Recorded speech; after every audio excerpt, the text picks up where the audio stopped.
All right, what's going on, guys? I am super excited to be here. We're out on my balcony right now. Alex and I, we're actually going to do a Q&A, a little bit talking about more or less the entrepreneur journey for myself over the last 3.5 years being in business, over the last 5 years of really diving into personal development and growth, and almost really just awakening myself to the ideas that are out there for us to go out and be successful and really develop ourselves in so many different ways. So we're going to talk about that, kind of the journey where I'm coming from. I know I talk to a lot of people on a regular basis. I'm going to put this out on my YouTube. So if that's how you found this, whether I sent it to you or you found it randomly, that's what this video is about, to kind of give you a little bit more context on not just my journey, but being in my process and what that really means, and how you can take this information and go out and reapply it in your life to get the results that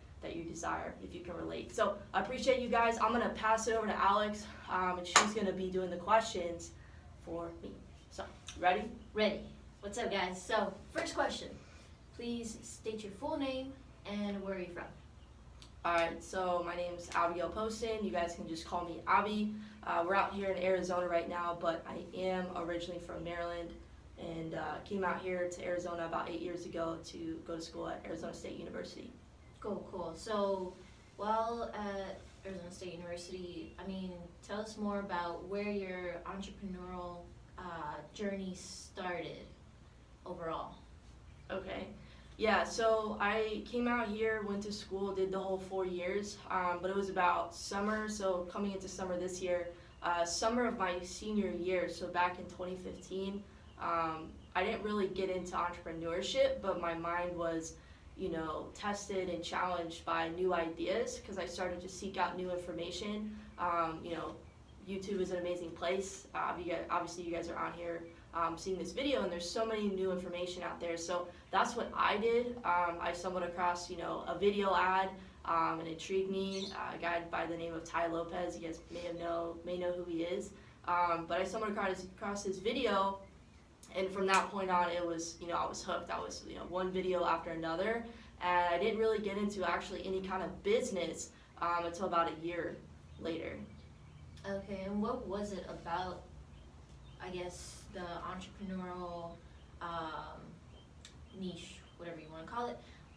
What was it about it that it hooked you, that caught your attention?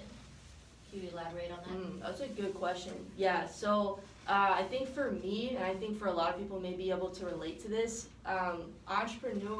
being an entrepreneur is, a really cliche thing to say. Everyone likes to say, I'm an entrepreneur, but I think it wasn't until I started to meet new people and get exposed to new information that I started to realize what it really meant to be an entrepreneur. And for me, it really just came down to time freedom. It really came down to having financial freedom for myself, because, and I'll just elaborate on this because I think it's really important. I think so many of us go through life, especially at such an early age, where we're taught, only one way to be successful. And for me, it was, go to school, get good grades, get a good job, work that job for the next 40, 50 plus years of my life. And that's when I kind of I'd graduated from college, recognizing I don't want to go down this path anymore. And, I'm not on here to knock jobs or even college, because college is a different story, but I was only taught one way to be successful. And when I started to open my mind and my connections with people that thought differently, that think differently, and see the world differently, I started to realize, hey, a job isn't going to get me the life that I want to create. Being quote unquote an entrepreneur, where you go out and you solve problems, you go out and you're in business to help people, whatever that looks like for you, whatever dynamic in definition that may be for you, you define that and you can go out and do that. But for me, it was all about the freedom, long story short, and I knew that just settling for a job wasn't going to be able to do that for me. Cool. So many people are, I guess, they don't take that journey. Now, how was it with your family when you showed them, I want to take this path rather than the traditional go to school, get a job, that path. What was the resistance you faced when you experienced that? Yeah, she's killing it with these questions. So, so I had quite a bit of resistance in the beginning, and that's to be well expected. I didn't expect it at the time because I was in my journey and I didn't think anything differently. And when I first kind of started to share with my family and my the people around me, like, hey, I'm going into business. I'm not actually pursuing anything with my degree, because I went to school, I studied biology and genetics really heavily, and I didn't even mention this, but I graduated in over $100,000 student loan debt, and that was a huge reason. My back was against the wall. That was a huge reason why I went into something different. I didn't even know that it was classified as being an entrepreneur. Not selling for a job or anything, but when I went into business and I was pursuing that, it was not openly welcome at the time, and that's okay. I was moving into new territory. I was brand new to a lot of the stuff that I was getting involved with, and it was to be expected now looking back, because nobody has ever really done what I'm doing. Going into business and starting your own adventure, your own journey, and also getting into different investments instead of just having a 401k or a mutual fund, or having somebody else do it for me, how your job may offer for you, or you go to a private company or whatever. I got involved with learning how to invest for myself. So a lot of these new ideas, which is all they are, were not accepted right away from family, and that's totally fine. But at the time, I didn't know any different. And I share this with you because there's somebody that may watch this that maybe you're in a situation right now where you don't want to just work a job. You want to go into business. You want to learn how to invest, how to get your money to work for you, and these are new ideas to your family. But understand that they may have their own opinions about it, and it may not agree with yours or align with yours, but that doesn't mean you stop pursuing what you want to pursue. You have to go with where your heart wants to go, and you have to also be smart about the choices that you're making. But just because somebody doesn't agree with you doesn't mean it's not right or wrong. It's you have to determine what you want, and only you can decide that best for yourself. Cool. That was a great answer. So you're going through your journey, your own path. Because I know, personally speaking, I saw you struggle with this a little bit. What was it that kept you going? Because I know you had pressures left and right of people telling you, hey, you need to get a job in your degree, in your field. What was it that kept you going overall? Yeah, that's a good question too. Okay, she's making me think right now. So basically, like my why, right? Like that reason behind why I kept pursuing even though I had the doubt, the negativity from people around me. So I definitely think a huge, you have to know why you're doing what you're doing in the first place. Like if you're just going with the flow, if you're just doing something because, it's new, it's a shiny object, and it's cool right now, you're not gonna last. You're gonna get washed up. And I think I made a decision before I shared it with my family, a few months prior, and when I made that decision, even though I didn't necessarily know exactly what I was getting involved with, I understood where it could take me. And I think that's the biggest key about this is, yes, you have to know why you're doing what you're doing in the first place. For me, I was in over $100,000 student loan debt. I had a $500 student loan payment coming up, 3 months after I had started my business. And that was a huge pushing point for me. And I was only making, $1,200-$1,500 in selling insurance. So big driving factor at the time was money. I wanted to, I'm a very independent person. I don't call on my family to, send me money or help me here and there. I know that if it's meant to be, it's up to me, and I'm gonna figure it out. That's just my mentality. That's always the way that I've done things. I'm a very go-getter type of person, independent type of person. So I knew falling back on my family was not an option to take care of me. So getting this right was no choice. You're gonna do this or you're gonna die type of mentality. And I know that's a little aggressive, But when you do something, you have to be all in. You can't just half-ass things. Okay, so for me at the time, money was a huge driving factor. It is going to be for a lot of people, most likely in the beginning. But once you really get yourself settled, not settled, but like once you really catch your groove with what you're doing, it starts to, what you're doing starts to breed a lot more meaning to everything that you're a part of. And it starts to become, about different things. For me, it was relationships. But I think the biggest factor is not only knowing why you're doing it. For me, it was I have to make that $500 student loan payment every month. But know where you're going within what you're doing. I knew at a job, it was not going to take me to where I want to go, which is time and financial freedom. It was not going to take me there. Right now, I'm at a point in my life where I don't have to rely on a job's income. Like, I'm home right now, it's like 9:30 in the morning, and I'm able to do a call like this, make money from my home, from my phone, and even when this whole quarantine ends, I can still take my technological devices with me. I have a vision. People follow people that know where they're going, and if you stay consistent long enough, people, like, they're gonna have no choice but to not only trust your actions because you stay consistent, but respect you. And I've stayed consistent with one thing over the last 3.5, almost 4 years this coming fall, because I know where this is taking me. And guys, anything you do, you just need to stay consistent and coachable to your process. Don't look left, don't look right. Stay focused on you. I know this is a tangent, but that was my biggest pitfall, was looking at other people and what they were doing, and it just slowed me down. Focus on you. Okay. So you talked about how your why kind of pushed you through everything. Mm-hmm. Can you tell us why it's important to know your why rather than, knowing how you're going to get there to your goal? Can you explain a little bit why your why is important? Why my why is important? Like, why having a why is important? Why having a why is important, yes. Yeah. Yeah, that's a good question. I mean, we kind of just put these out because, video, things like that, but some of these books on here, really, really powerful, but one of them we have Start With Why by Simon Sinek, and I just reminded me of the question you asked, but, why is your why important? It's the reason, like, the simplest way I could put it is it's the reason you get out of bed every morning.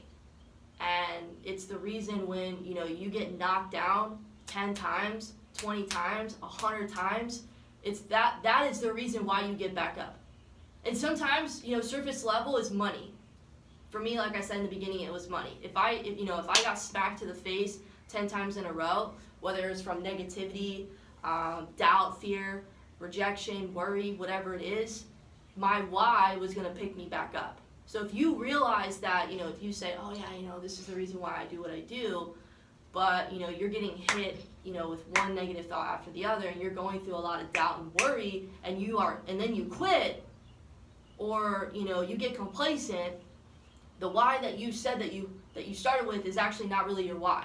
Because your why is going to be the thing that picks you up when you're down.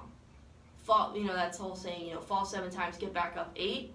The why is what's going to pick you up. The why is what's going to drive you when nobody's watching. That's the toughest part about this journey. Whatever you are pursuing is doing the work in the dark. Doing the work when the lights are off, when nobody's watching you, when no one's clapping for you, when no one's giving you praise, and attention. Your why is what's going to move you to take action when nobody's watching. Because most people, I know I was this way as well. Most people, will do things only when it's in the light of others. But your why, you have a real why, and it really hits home for you. So I have a why now that I think your why should be, in a sense, emotional. It doesn't have to be something that hurts you. Sometimes it can hurt you, but I don't think your why has to be something that hurts you. But I do think or believe you have to have an emotional connection to your why. And sometimes it could choke you up, and then okay, like, this is why I'm doing what I'm doing. And then when you go out and you actually smack your goals because you continue to stay persistent, it's one of the best feelings in the world. Cool. Does that answer? Yeah. I think the why is definitely more important than how you're gonna get to those goals. So, do you want me to keep asking questions? We're about 15 minutes in. Let's maybe go 1 or 2 more questions. Okay. That's cool. So, another question, because I've been alongside with her through her journey, and we've both been, going through our own process. How important is it to, I know you mentioned this earlier, not to look left, not to look right, but to literally stay in your own lane through your own process? How important is that middle part, that process? Like just staying focused on me? Why is it important? Yeah. Good one. Okay. By the way, she's just spitting these questions. I didn't know any of these questions before this call started. We just kind of were like, all right, let's go. Whatever comes to your heart, ask it. Hopefully you guys are vibing with us. I appreciate you. We appreciate you for being on here and watching it through the end. But yeah, if you guys follow me on social media, you'll see that it's something that I'm trying to stay consistent with, and there's reason behind it. But I always hashtag in my process, and I say this because my journey has been, and everybody's journey, you're gonna go through your trials, your tribulations, your heartbreak, your triumphs, your victors, all these things, but it's your individual process. And I know within my journey, not just in entrepreneurship and business, but all through high school, man, all through middle school and growing up as a kid, I was very insecure about myself and my capabilities, and I would always look at other people and compare myself with them, and they're a lot they're a lot better at this than me, or they can do this better because XYZ, and I would justify why they're having success instead of just accepting and celebrating them, if that makes sense. And all of that through middle school, through high school, grade school, whatever, into college, and now into business for the longest time, same things, patterns, history repeats itself. And I had to really get real about, okay, Abby, what are you doing? And why are you doing that? Why do you feel that way? And really get to the root of that. So that's why I really not just harp on, but talk about all the time and live by, accepting your process. Be in your process. Because it's yours. It's yours to fall in love with. You can't get the outcome you desire until you actually pursue the process. Everything about it, the good, the bad, the ugly. And it doesn't require you to look at somebody else and what they're doing. In comparison, you can look and study other people, study how they do things, things like that. But if somebody else, I think this is the biggest point. If somebody else has success, it doesn't mean that you can't. I think that was a huge just light switch for me. If I saw other people having success, maybe it was in the same area that I was working on, I would say, another person having success with this, I'm not going to be able to be successful, whatever.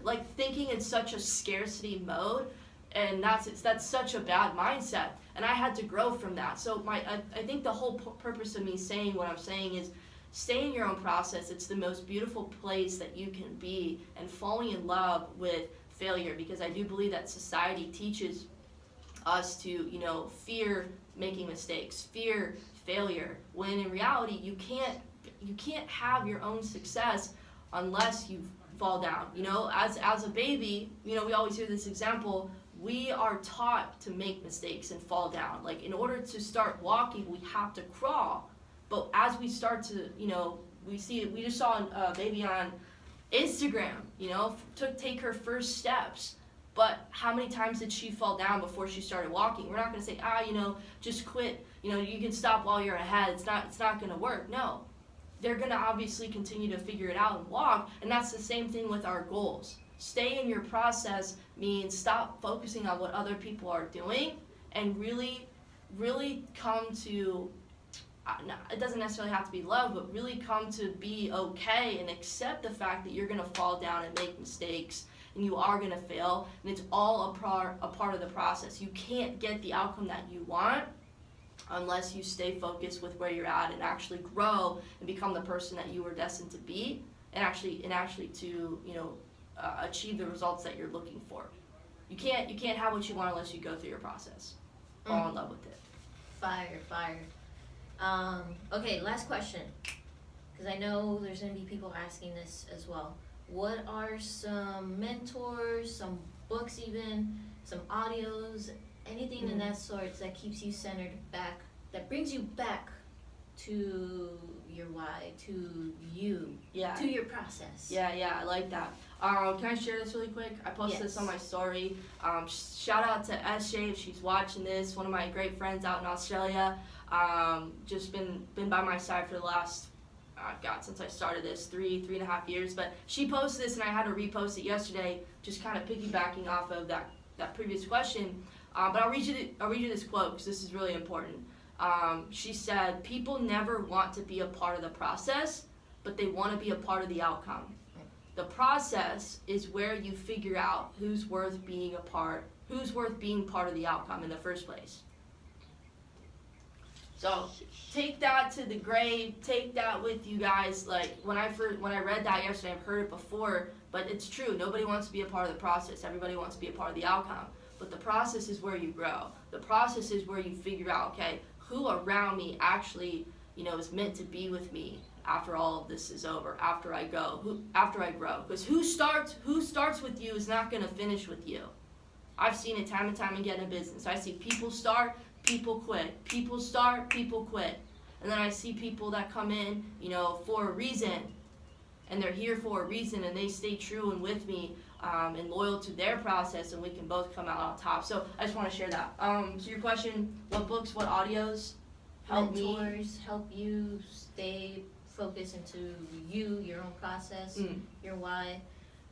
If you could share that. Cool. Yeah, well, definitely these books right here. I have top 5 books, but these ones right here for sure. The Compound Effect. Okay, Compound Effect by Darren Hardy. Rich Dad, Poor Dad, Robert Kiyosaki. I'm rereading this right now. Excellent book. Emotional Intelligence 2.0. This is a no-brainer. All these books I'm sharing with you, these are not one-time reads. I'm going to reference these back to back, and I'm going to read them cover to cover. Okay? This one, How to Win Friends and Influence People, Dale Carnegie. Okay? And start with Why is a good one. I haven't read this book actually in a minute, but this one is a really, really good one. If you're struggling, this is what helped me. If you guys are struggling with identifying, why you're doing what you're doing and, where you actually want to go, this is a great book to maybe start with. Plus, Simon Sinek has a great content on his YouTube channel. I love listening to the way that he speaks because he's just so real and genuine and authentic. And he's very relatable too. And this one's just out here. I wouldn't say it's a top 5, but it's definitely a great book I've been picking up because there's a lot of great things in it. Secrets of the Millionaire Mind, T. Harv Eker. Great book. But I would say these books right here, the top 4 I just gave to you, okay? How to Win Friends and Influence People, Emotional Intelligence, Rich Dad Poor Dad, Compound Effect. Please go pick these books up. Go to the library. Go to Amazon. Order them. These books have changed my entire life because emotional intelligence is something that the most successful people have. It's flexible. You can always increase your EQ. Whereas your IQ, it's something that they say you're born with.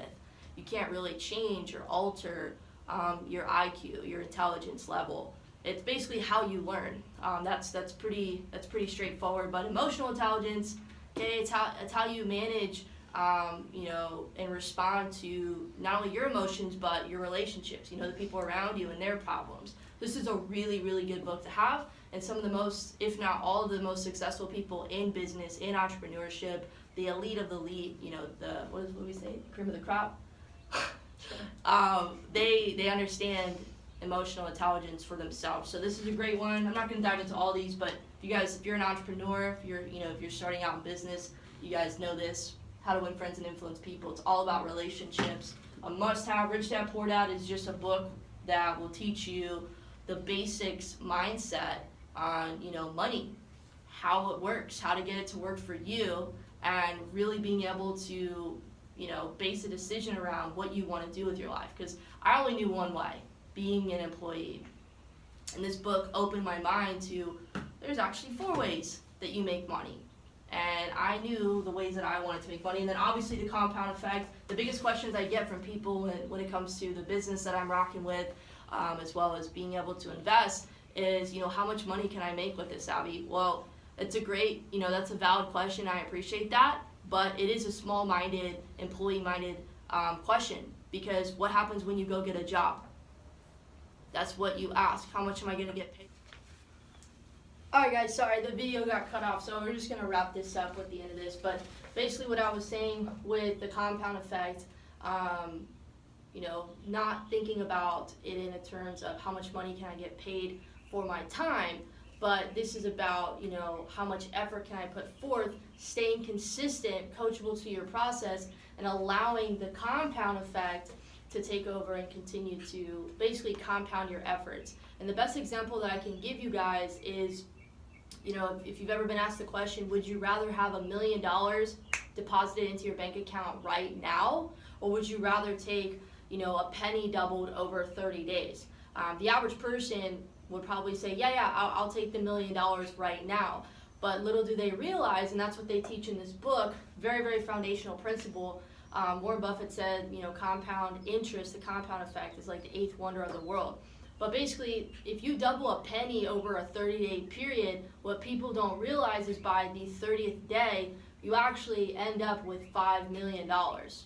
By the 31st day, $10 million, and so on and so forth. So that's the power of the compound effect. And honestly, just practicing daily good habits, daily good rituals, and having a system for yourself. So this book is foundational, pivotal in my success, in my journey, and I definitely recommend you guys pick this one up. And as far as mentors, guys, other than these books, these are books that I'll always reference back to. I'll read cover to cover because of how much value that they have, and they're very basic principles to follow, and the value that it's added for me. But mentors, you guys can go on YouTube. I've always learned from Ty Lopez. He's been a very consistent, role model in the entrepreneurial space. Gary Vaynerchuk, Bob Proctor. Just to name a few consistent ones that I've been following, over the last 5 years. But other than that, guys, I really appreciate Alex for coming up with these questions and, being able to do this call for you guys. And honestly, it's a great thing for me too. It's something I can look back on, over the next 6 months, 12 months, 5 years. With the internet being around, we can always go back and access things. But hopefully you guys took away some value from this whole call, maybe something that you can put into your life, relate to. If you have any questions, wherever you're at with your journey, please don't be a stranger.